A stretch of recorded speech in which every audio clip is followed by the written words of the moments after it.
Notre objectif, il est vraiment de protéger tous nos marins, mais aussi les familles et les Français, en déployant un dispositif inédit d'accueil qu'on veut à la fois le plus humain possible, le plus coordonné, le plus concerté, mais aussi le plus efficace. Donc dans un premier temps, les marins qui présentent des symptômes, qu'ils soient testés positifs ou qui présentent juste des symptômes, seront transférés vers des lieux dédiés avec un accueil santé particularisé, en accord avec le service de santé des armées et l'hôpital militaire de Sainte-Anne. Puis ensuite, transfert des marins vont se poursuivre avec les autres marins, les marins qui n'ont pas de symptômes et qui vont être donc confinés en 14e également. Ça représente combien de personnes en fait en gros?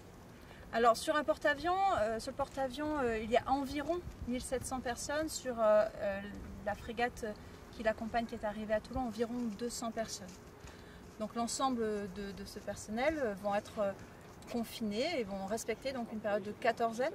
Pendant cette période, ils vont être hébergés, bien sûr, tous les services, le commandement, les équipes sanitaires, mais aussi les équipes logistiques sont à pied d'œuvre depuis plusieurs jours pour préparer leur accueil du mieux possible, leur hébergement, leur alimentation, leur accompagnement médical et le suivi tout simplement quotidien.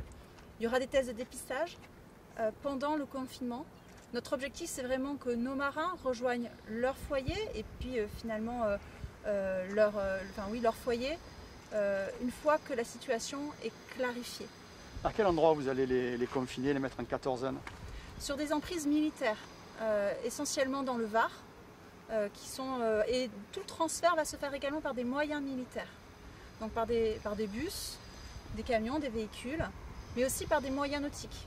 Et autant que faire se peut, on privilégiera les moyens nautiques quand on le peut. Notre objectif, c'est vraiment d'éviter tout contact physique entre les marins et l'extérieur, et pour bien mettre ce confinement en œuvre dès l'arrivée, dès que le porte-avions et la frégate arrivent à Toulon. C'est une grosse logistique, ça prend combien de bus, combien de bateaux pour les transports C'est une grosse logistique, c'est une manœuvre inédite, c'est une manœuvre que l'on veut humaine, efficace.